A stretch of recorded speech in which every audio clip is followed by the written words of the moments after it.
exciting episode of Status Update right here on Slaghuis TV.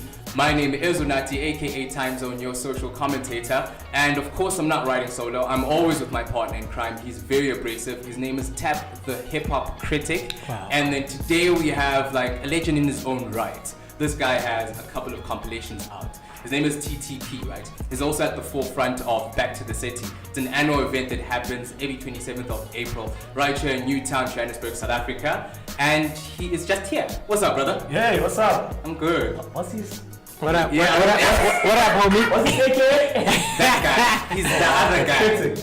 He's the other guy. Good to meet you, brother. Good to meet you too, So you don't Lovely know stuff. him. Lovely You stuff. don't know him at all. I didn't know the homie. I just met the homie. What's the I problem? don't know. I'm just saying, people don't know you. What's up with you? It's I actually. don't want people to know me. I'm not even a fan. I just met the homie. Yo, can you chill and let Beyonce speak, Michelle? Oh. Okay. Yeah. Stick to your lane. Stick to your lane, okay? What causes generational gap feuds in hip hop, right? So this guy is here to dissect it for us. Now, my homie. Yeah. First question: the older generation's lack of respect for the younger generation. Do you think that is true? In the essence of what you have experienced. I totally disagree. I think it's just miscommunication and misunderstanding, you know. I chill like with ammunition. Yeah. You know, I'm with the principal. He's Yeah. always talking about, yo, man, this, you know how he talks, these new cats, you know, I like these new cats, I need to do this and do that. But the problem is not talking to them, he's talking to us, you know. Yeah. So he tries also to talk to them, obviously, but all I'm saying is that there's no two-way communication. So it's like speaking to your parents type of thing.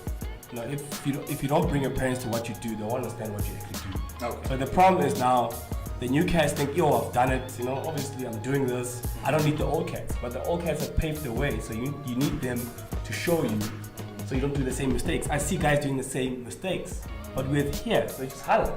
And the old guys are not hollering at the young guys and say, yo, man, you're doing this wrong, So just miscommunication. So it's basically like a relationship. Yes. There is no communication. So there's no relationship between the old folks, old school cats, and the new school cats. Yeah. So how do we now? What is the solution to bridging that gap and getting the guys to communicate? Because I mean, you have incidents like one that stands out is where Casper throws the mic down on some. Dude, you didn't do shit for me. Okay. I mean, what could the homie have done for that not to even happen in the first place? Okay, let's explain that situation. I think a lot of people misunderstood that situation, right? Okay. I was right there backstage and I saw it happen. Uh-oh. And I spoke I to was there on top watching. Well, I was right there. With the ordinary ticket.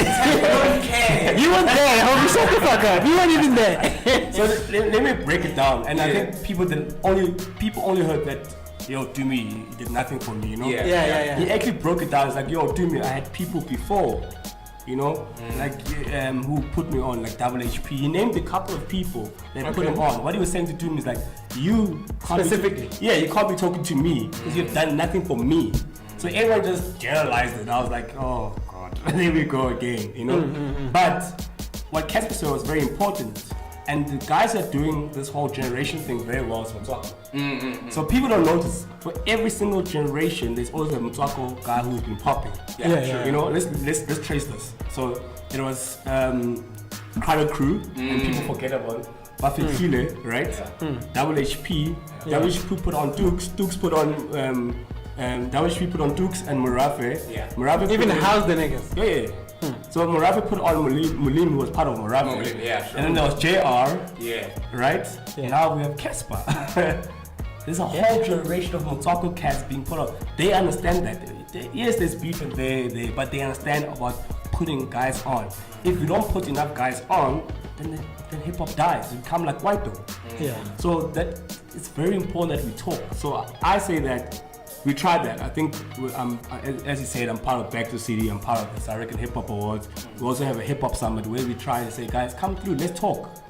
You know, we have a hip hop summit before Back to the City. Let's talk. Let's iron out this whole generation bullshit. For me, it's bullshit. Yeah. I chill around young guys. You can see I'm wearing gang for a reason. Gang. That's gang. it's nice, you know? right? Or it's not that you don't want to be old. It's just that you're chilling with young guys. No, you need so I thought you don't want to age. No. I love aging because I'm growing while I'm aging, you know?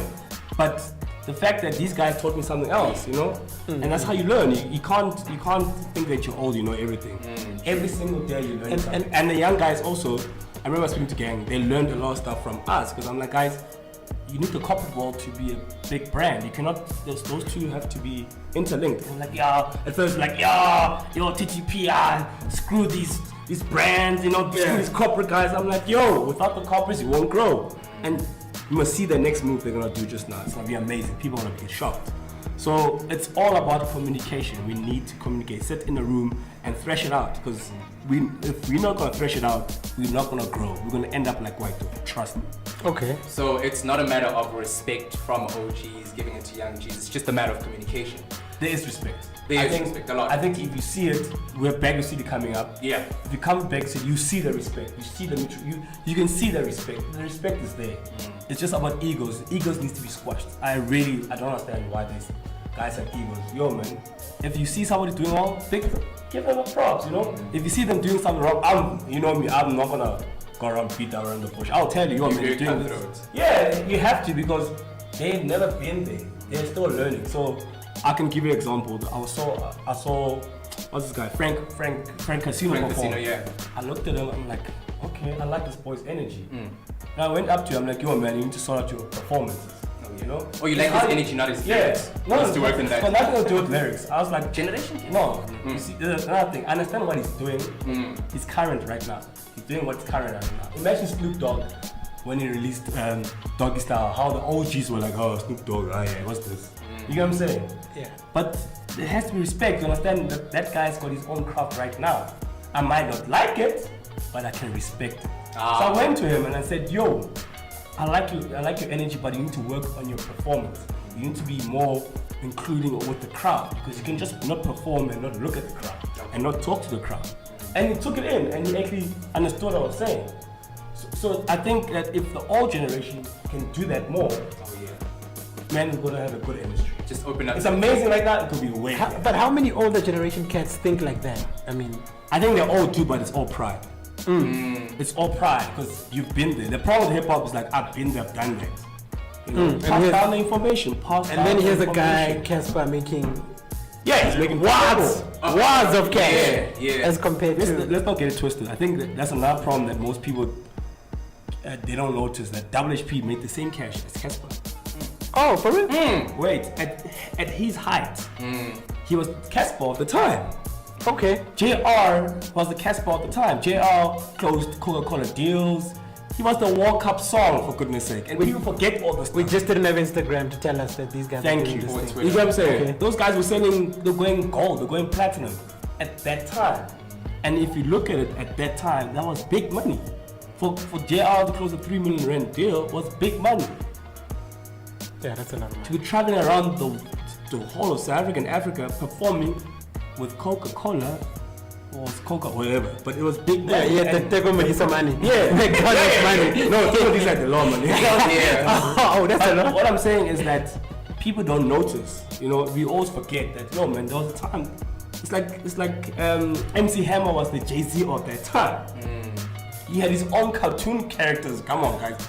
He's always, and we always forget, because we always forget. But Casper's making dough. He's the biggest artist now. But at some time there was also Pro was making that money. Yeah. Pro had corporate deals coming out his ass.